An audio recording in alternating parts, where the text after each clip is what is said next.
한번 따라해 보시기 바랍니다. 그는 흥하여 여겼고 나는 쇠하여야 하리라. 여러분 안에 그런 고백이 있습니까? 우리 속담에 사촌이 논을 사면 배가 아프다라고 하는 말이 있습니다. 일반적으로 내 가까운 사람이, 내 친구가 잘 되면 좋아하고 기뻐하는 게 아니라 사람들이 그 마음속에서 시기와 질투가 일어나서 배앓이를 하게 되고 밤잠을 자지 못하게 된다라고 하지요. 그런데 어떤 분은 이것을 아주 긍정적으로 해석하는 분도 있더라고요. 그러니까 사촌이 땅을 샀는데, 논을 샀는데 보태줄 거는 없고 돈도 없고, 그러니 무엇라도 보태줘야겠는데 무엇을 보태줄까 고민하다가 내가 거름이라도 보태줘야겠다. 그래서 배를 아파하면서도 쥐어 짜면서 거름을 그렇게 만들어 가지고 가기 위하여서 배앓이를 하게 되는 그 안타까운 사연이 담긴 이야기다, 그렇게 해석을 하기도 하더라고요. 똑같은 일이지만 해석을 또 어떻게 하느냐에 따라서 복된 삶을 또 살아가는 그런 비결이 있는 것들을 보게 됩니다. 오늘 우리는 우리 주변에서 일어나는 일들을 어떻게 해석하고 살고 있습니까? 오늘 본문에 보면 이 정도가 아니라 내 것을 모두 다 빼앗아간 것 같은 그 사람, 나를 따르던 많은 사람들이 그를 다 쫓아가 버렸습니다. 내가 행하던 그 일보다 더 큰 일들을 행하면서 많은 이들이 그를 그렇게 찬양하고 그 앞으로 나아갈 때 그것으로 인하여 기뻐하고 즐거워하였던 한 사람의 이야기를 기록하고 있습니다. 그가 바로 세례 요한이 아닙니까? 그가 요단 강가에 나와서 바로 그 백성들을 향하여 회개하라, 천국이 가까웠느니라 라고 외칠 때 수많은 사람들이 그의 설교를 듣기 위하여 요단 강가로 나오게 되어졌습니다. 그의 설교를 듣고 많은 이들이 애통하면서 회개하지요. 그들에게 회개의 세례를 베풀었던 것 아닙니까? 그러던 어느 날 예수님께서 그 앞에 나오십니다. 내가 당신에게 세례를 베풀 수 없습니다 라고 했지만 굳이 주님께서 요한에게 세례를 받으시고자 하시죠. 그리고 세례를 받을 때 성령이 주님 앞에 임하는 것들을 그가 보게 되어집니다. 그래서 그가 증거하지 않았습니까? 보라, 세상 죄를 지고 가는 어린 양이로다. 그런데 그를 따르던 많은 제자들이 그의 그 인도함을 통하여서 예수님을 믿고 예수님의 제자가 되어졌습니다. 이제 그를 따르던 많은 무리가 예수님을 쫓아가고 그 음성을 듣고자 하고 그 설교를 듣고자 하고 그분이 행하시는 놀라운 기사와 이적에 놀라고 또 그래서 그 환호하는 모습들을 보게 되어졌던 거죠. 마치 캄캄한 어둠 가운데서 아침에 동쪽 하늘을 비추는 샛별이 뜨잖아요. 그것을 보면 사람들이 그렇게 새날이 밝아오고 있음을 알게 되어집니다. 그런데 아침 태양이 떠오르면 언제 없어졌는지 그곳에 여전히 있었겠지만 그 강렬한 빛 가운데 그 아침 태양빛에 그 샛별의 빛은 그렇게 없어져 버리고 자취조차 없어져 버리고 말지 않습니까? 이것처럼 자기의 사역들이 이제 끝나가는 시점, 자기의 자취조차 없어져 가는 그때 그가 바로 이런 고백을 합니다. 그는 흥하여야 하겠고 나는 쇠하여야 하리라. 오늘 우리가 그렇게 말할 수 있겠는가라고 하는 겁니다. 세례 요한은 구약과 신약을 이어주는 인물이라고도 이야기합니다. 구약 시대에 오실 메시아에 대하여 예언하였던 사람들, 선지자라고도 하고 예언자라고도 하지요. 마지막 예언자라 일컬어지는 이가 세례 요한입니다. 그의 아버지가 제사장 사가랴였고 어머니가 엘리사벳이라고 하였습니다. 나이가 들어서 아이를 얻지 못하다가 바로 가브리엘 천사의 계시를 받고 늙음하게 아이를 낳을 수 없는 나이에 바로 그 귀한 아들을 얻게 되어지지요. 제사장의 자식으로 태어났으면 제사장의 직분을 이어가야 합니다. 어렵게 또 귀하게 얻은 아들이었습니다. 그런데 그 모든 기업과 또 직분을 내어놓고 그가 광야에 나아가서 바로 오실 메시아를 기다립니다. 새롭게 도래할 메시아의 시대를 준비하게 되어지잖아요. 때가 가까워옴을 깨닫고 그가 그곳에서 회개하라, 천국이 가까웠느니라. 주의 오실 길을 예비하고 메시아의 이 도래함을, 메시아의 시대의 임재를 선포하는 사역을 행하게 됩니다.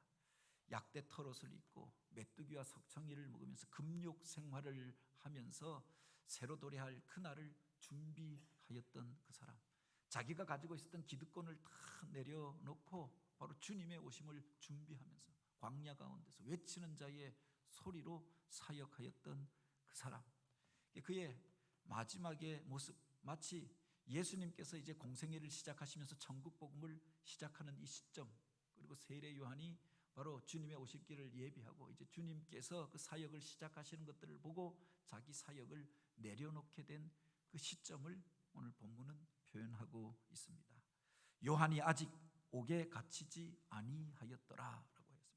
그러니까 백성들 속에 있었던 이 땅 가운데 있는 죄악에 대하여 통렬히 외칩니다. 바로 도끼자루가 그 나무 가지 아래 놓여져 있나니 회개하지 아니하는 자마다 던져져 불에 사름이 되리라. 회개하라라고 외칠 때 많은 사람들이 회개하였습니다. 왕이라 할지라도 그들 속에 있는 죄에 대하여서 서슴없이 그렇게 책망하였던 사람, 헤롯 왕이 자기 동생의 아내를 취한 것으로 인하여서 그가 그 죄에 대하여 통렬히 외칩니다. 그것 때문에 그가 나중에 감옥에 갇히게 되고 순교의 죽음을 당하게 되었던 것 아닙니까? 바로 그 직전에 있었던 일이다라고 하는 겁니다. 마태복음과 마가복음에 보면은 바로 세례 요한이 감옥에 갇히게 된 그때로부터 예수님께서 천국 복음을 전파하신지라라고 하였습니다. 그러니까 주님께서 이제 공생애를 막 시작하시고 천국 복음을 전파하시는 그 시점, 아직 요한이 옥에 갇히지 아니하였다, 옥에 들어가기 직전에, 죽기 직전에 있었던 일들을 기록하고 있는 겁니다. 시대가 교체하잖아요. 새로운 시대, 메시아의 시대, 천국 복음이 전파되어지던 시대, 그 첫 시작점에서 있었던 일입니다. 마귀 사단이 이것을 가만히 두고 보고 있을 리가 없잖아요. 바로 그들의 권세가 꺾여지고 이 땅을 구원할 메시아가 와서 천국 복음을 전파하시고자 합니다. 그분의 오실 길을 예비하면서 바로 그날을 준비하라 외쳤던 이가 요한이었습니다. 그런데 이제 이 마귀 사단의 역사가 바로 그때 시작되어졌음을 바로 이 사건들을 통해서 보게 됩니다. 교회 안에서 새로운 일들이 일어나고자 할 때, 새로운 사역을 시작하고자 할 때 꼭 그 안에 있었던 시험거리가 되는 일들이, 그 문제를 일으키는 어떤 사람들이 있음을 보게 되어집니다. 어떤 사람이 결심하고 새롭게 살고자 할 때, 은혜 받고 그래서 하나님이 주신 사명 감당하고 살고자 할 때 그 가정 안에 또 어떤 문제로 인하여서 시험에 빠지게 되고 걸려서 넘어지게 하는 일들이 시작되어지는 것들을 보게 되죠. 그 이면에서 마귀 사단이 그 사람의 마음을 격동하게 하고 그 교회를 격동하게 하여서 주의 일들을 행하지 못하게 한다라고 하는 겁니다. 오늘 본문에 보면은 바로 요한에게 그 제자들이 나와서 바로 그들 가운데 있는 일들에 대하여 흥분하여서 이야기하고 있는 것들을 그렇게 기록하고 있지요. 예수님께서 공생애를 시작하시면서 요한 앞에 나와서 세례를 받고 바로 이 천국 복음을 전파하시기 시작하였습니다. 그리고 많은 이들이 예수님을 따라가게 되지 않았습니까? 예수님을 따르는 무리들 가운데 예수님 그 요한의 제자였던 이들도 많이 있었다라고 했습니다. 그들이 예수님 앞에 나와서 믿고 이제 회개하는 그들에게 세례를 베풀었던 것 같습니다. 여기에 보면 예수께서 세례를 그 베푸시더라라고 했는데 뒤에 보면은 예수께서 행하신 것이 아니라 그를 따르는 제자들이 한 것이다라고 하였습니다. 예수님의 처음 제자였던 요한이나 안드레나 빌립 같은 경우는 원래 세례 요한의 제자였던 사람들이었습니다. 요한의 인도함을 받고 예수님을 따라가서 주님의 제자가 되었던 사람들이 아닙니까? 바로 많은 사람들이 예수님 앞에 나와서 회개하고 예수를 믿고자 하고 새롭게 살고자 할 때 그 증표로 요한이 행하였던 세례를 베풀었던 것 같습니다. 이 요한에게 있어서 그 사역의 트레이드 마크와도 같았던 것이, 그의 전매 특허와도 같았던 것이 바로 세례가 아닙니까? 회개의 메시지를 전하고 회개한 사람들에게 그 증표로 회개의 세례를 베풀었다라고 했습니다. 그래서 그 이름 앞에 세례 요한이라고 이야기하잖아요. 다른 사람들과 구별하는 그 특징이 세례 가운데 있었다라고 하는 겁니다. 그들에게 세례를 베풀고 새롭게 사는 증표로, 회개의 증표로 그 일을 행하였던 거지요. 그런데 이제 예수님께서 일어나서 천국 복음을 증거하시는데 그를 따르던 많은 무리들이 예수님을 쫓아갑니다. 인간적으로 생각하면 섭섭할 일이잖아요. 나를 따르던 이들이 이제 나를 떠나서 그 사람을 쫓아가는 겁니다. 옆에서 새로운 가게가 생겼는데 우리 집에 오던 단골 손님들이 다 그 집으로 가버린 겁니다. 이게 화가 날 일이 아닙니까? 그런데 그 사람이 내가 하던 일들을 하고 있는 겁니다. 내가 그들에게 세례를 베풀었는데 똑같이 세례를 베풀고 있다라고 하는 이 이야기를 제자들이 와서 흥분하면서 전하여 주었던 거죠. 선생님께서 먼저 시작하신 일이 아닙니까? 그분도, 그 사람도 선생님 앞에 나와서 세례받고 바로 이 일을, 천국 복음을 증거하게 되지 않았습니까? 그런데 이제 사람들이 다 그분을 쫓아가고 그에게 세례를 받고자 하고 따르는 무리가 점점 많아지고 있습니다. 무언가 조치를 취해야 하는 게 아닙니까? 요한에게 와서 이 이야기를 하였던 거지요. 요한의 마음을 격동하게 하고 그 마음 속에서 바로 시기심과 질투심을 일으키기 위하여 어쩌면 마귀 사단이 제자들의 이 말을 통하여서 행하였던 것인지도 모르겠습니다. 여기에 보면 결례에 대한 변론이 그들 가운데 일었다라고 하였습니다. 세례를 베풀고 있는데 누구 세례가 진짜냐? 누구에게 더 능력이 있느냐? 예수님께서 행하셨던 그 일들에 대하여 증거하는 거죠. 물이 변하여 포도주가 되어지고 바로 문둥병자가 깨끗함을 얻고 그 말에 권세가 다른 사람과 같지 않더라. 사람들 가운데서 요한과 예수님을 비교하면서 이야기하다가 많은 무리가 다 예수님을 쫓아갔다. 그에게 더 능력이 있다. 그가 더 높은 자 같아. 그에게 더 권세가 있다. 그래서 요한을 따르던 이들이 예수님에게로 몰려가게 되어졌던 거죠. 누군가가 와서 이것을 전하여 준다라고 하면 우리 마음이 어떠하겠는가? 나를 따르던 이가 이제 그를 따라가서 그의 제자가 되어졌다. 그 많던 사람들이 이제는 자기에게 오지 않고 다 예수님을 쫓아가게 되어지고 그가 내가 행하던 그 사역들을 행하고 있다라고 하는 것을 듣게 되어졌을 때 바로 요한의 마음이 어떠했겠는가 하는 겁니다. 어떤 수도사가 수도원에 들어가서 자기 마음을 다스리고 또 거룩함에 이르기 위하여서 수도를 하게 되었다라고 합니다. 3년 반이 넘게 수도를 하면서 온갖 종류의 시험과 유혹이 있었지만 그것을 다 견디고 그렇게 있었는데 그리고 이제 거룩한 경지에까지 이를 지경에 이르게 되었는데 한 사람이 와서 그 이야기를 전해 주는 겁니다. 당신이 옛날에 가르쳤던 그 사람이, 당신이 전도했던 그 사람이, 그가 이제 이 가톨릭 교회에서 가장 어른이 대주교로 뽑혔다고 합니다. 이야기를 하니까 이 사람이 진노해서 지가 나보다 나은 게 무엇인데, 그래서 화가 나서 수도고 뭐고 다 집어치우고 하산하게 되었다라고 하는 이야기가 있습니다. 마귀 사단이 오늘 우리들 가운데 다른 사람과 나를 비교하면서 질투심과 시기심을 일으켜서 그래서 내가 하였던 그 모든 사역들을 한순간에 무너뜨릴 때가 있죠. 사울이 그래서 무너지게 되어졌던 것 아닙니까? 하나님 앞에서 귀히 여김을 받고 이스라엘의 첫 왕이 되어지고 존귀하게 쓰임받았던 사람입니다. 근데 하필 사람들이 그렇게 다윗이 잘하는 것들을 칭찬하는데 사울은 천천히요 다윗은 만만이라. 사울이 죽였던 사람은 1000명 정도 죽였는데 다윗은 10,000명이 넘는 대적을 이겼다. 다윗이 그보다 위대하다. 막 이야기를 들으니까 마음속에서 질투와 분노심이 일어나서 자기 사위였지만 나라를 구한 영웅이었지만 이제 다윗을 죽이려고 하였던 것 아닙니까? 그 안에서 성령이 떠나가고 하나님의 신이 떠나가고 악신이 들려서 이제 그를 죽이고자 밤잠을 자지 않고 음모를 꾸미게 되어졌던 거죠. 그래서 몰락의 길로 가게 되었던 것 아닙니까? 세례 요한에게 와서 제자들이 격동하여서 이 이야기를 합니다. 그때 세례 요한이 무엇라고 이야기했느냐라고 하는 겁니다. 27절에 보면 이렇게 이야기합니다. 만일 하늘에서 주신 바가 아니면 사람이 아무것도 받을 수 없느니라.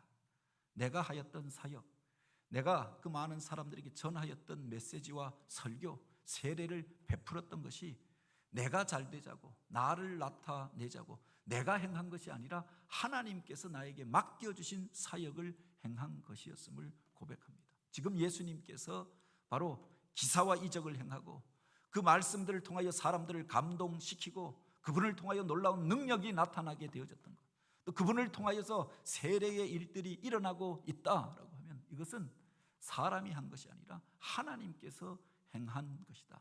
이것을 행하시게 하신 분이 하나님이심을 고백하는 거죠. 내가 했다라고 하면 내 기업이고 내 사역이었다라고 하면 내 것을 빼앗아갔으니 화가 날 수 있습니다. 그런데 하나님께서 이전에 나를 통하여 사용하시다가 이제 하나님께서 그분을 통하여서 역사하고 있다라고 하면 그것이 무엇이 문제가 되는가? 자기중심적으로 생각한 것이 아니라 하나님의 관점에서 해석하였던 거죠. 하나님께서 어느 시대에 주의 오실 길을 나로 예비하게 하였고 또 메시아의 왕국의 도래함을 나로 전하게 하였고 이제 그 나라가 되어져서 그분께서 그 일을 행하시는 것이 무엇이 문제가 되는가? 자기 생각, 자기 입장이 아니라 하나님 입장에서 해석하고 하나님 관점에서 이 사건을 보고자 하였다라고. 섭섭할 것이 없지요. 오히려 뒤에 보면 자기 속에 있는 충만한 기쁨에 대하여 제자들에게 이야기하고 있는 겁니다. 신부를 취하는 자는 신랑이나 서서 신랑의 음성을 듣는 친구가 크게 기뻐하나니 나는 이러한 기쁨이 충만하였노라. 자기 속에 있는 기쁨에 대하여 이야기합니다. 나는 신랑이 아니라 내가 이 잔치자리의 주인공이 아니라 나는 들러리에 불과하다. 신랑 친구라고 해서 내가 예수님과 동급이다 이야기하는 게 아니죠. 나는 이 잔치자리에 들러리에 불과하다. 이 잔치자리에서 신랑 친구들이 하는 일이 무엇입니까? 얼굴에 또 그렇게 무슨 오징어 탈을 쓰고 흥을 돋구고 분위기를 돋구고 신랑을 돋보이게 하는 사람들이 들러리잖아요. 들러리 서야 할 사람이 자기가 차려입고 자기가 주인공 행세를 하고 자기가 멋지게 보이려 잔치의 분위기가 망가져 버리는 것 아닙니까? 신랑 친구가 이제 바로 그 신랑이 그곳에 서서 그 음성이 사람들 앞에서 딱 들려지게 될 때 그 음성을 듣는 친구가 크게 기뻐하나니 내 속에 이 충만한 기쁨이 있노라. 이제 주님께서 천국 복음을 증거하시게 되어진 거예요. 본격적으로 메시아의 사역이 시작되어진 것으로 인하여 기뻐하고 즐거워하고 있노라. 자기 속에 있는 기쁨에 대하여 이야기합니다. 여기서 말하는 신랑은 이 땅 가운데 오신 예수 그리스도를 이야기하지요. 오랫동안 신랑을 기다리다가 그래서 그 신랑을 만나서 그 잔치자리에 참여하게 된 사람들, 예수를 영접한 성도들을 말하고 교회를 말하는 것 아닙니까? 오랫동안 어둠의 시대를 살면서 오실 메시아를 많은 사람들이 기다리고 있었습니다. 그러다가 이 땅 가운데 오신 그 메시아, 그분을 만나게 하여 주었고 그 잔치자리에 들러리로 참여한 그것으로 인하여 나는 기뻐하고 있노라. 자기 속에 있는 기쁨에 대하여 이야기하는 거지요. 내가 왜 주목받지 못하는가? 왜 사람들이 나를 주인공으로 세워주지 않는가? 섭섭해하는 것이 아니라 자기 속에 있는 기쁨과 즐거움, 자기의 역할이 무엇인가를 알고 있었던 사람이 세례 요한이 아닙니까? 오히려 자기의 제자들을 향하여 격동해하는 그들을 향하여 이렇게 이야기합니다. 나는 그리스도가 아니요 그의 앞에 보내심을 받은 자로 증언하여야 할 자가 바로 너희라. 내가 그렇게 이야기하지 않았느냐? 나는 오실 그분을 예비하는 자에 불과하다. 광야에서 외치는 자의 소리에 불과하다. 나는 그분의 신발끈을 매기에도 감당치 못하겠노라. 나는 물로 세례를 베풀거니와 오실 그분은 성령과 불로 너희들 가운데 세례를 베풀이라. 오실 그분에 대해서 계속 증거하였잖아요. 이 일에 대하여서 증언하여야 할 자가 너희가 아니냐? 내가 그리스도가 아니라고 그렇게 이야기하였던 것들 너희가 알고 있지 않느냐? 오히려 이 일에 대하여 너희가 증언하여야 한다. 그들에게 맡겨진 사명에 대하여 이야기하는 거죠. 그리고 오늘 본문에 보면은 주를 따르는 자들이, 믿는 자들이, 사명을 맡은 자들이 늘 기억해야 할 그 지침이 될 만한 말씀을 그렇게 합니다. 그는 흥하여야 하겠고 나는 쇠하여야 하리라. 내가 흥하고 내가 높아지고 내가 그 자리에 주인공이 되고 내가 그렇게 많은 사람들 가운데서 그렇게 왕이 되어지는 것, 그게 아니라 그가 흥하여야겠고 나는 쇠하여야 하리라. 이것이 믿는 자들의, 주님의 일을 맡은 자들의 고백이 되어야 할 줄 믿으시기 바랍니다. 공동번역 성경에 보면 이렇게 되어져 있습니다. 그분은 더욱 커지셔야 하겠고 나는 점점 작아져야 하리라. 우리가 신앙이 깊어질수록 그런 경지에 이르게 되는 것 아닙니까? 내가 높아진 것이 아니라 높아졌던 내가 점점 낮아지고 내 주장이 그렇게 작아지고 내 자아가 그렇게 주님 앞에 순종하고 내려놓게 무릎 꿇게 되어지는 것. 그래서 나를 통하여 주님이 나타나고 주님의 영광이 나타나고 주님의 일들이 행하여지는 것. 우리가 성숙하여져 갈수록 그렇게 되어지잖아요. 왜 분란이 일어나고 왜 분쟁이 일어나고 왜 갈등이 일어납니까? 내 마음대로 되어지지 않는다고. 내가 왕이 되어져서 그 일을 하려고 하니까, 내가 주인이 되어져서 행세하려고 하니까 바로 그가 속한 곳에 갈등이 일어나고 그를 만나는 사람들이 상처를 받게 되어지고, 그 때문에 내 안에서도 내 마음대로 되어지지 않는다고 그런 갈등과 또 그렇게 격동케 되어진 마음들이 임하게 되어졌던 것 아닙니까? 그가 흥하여야겠고 내가 쇠하여져야 하리라. 이렇게 고백할 수 있는 그 사람, 그를 통해서 주님의 영광이 나타나게 되는 줄 믿으시기 바랍니다. 바로 교회 안에 두 종류의 사람들이 있다고 합니다. 하나는 내가 흥하기 위하여서 어떤 일들을 행하는 사람, 신앙도 그래서 시작한 사람들이 있습니다.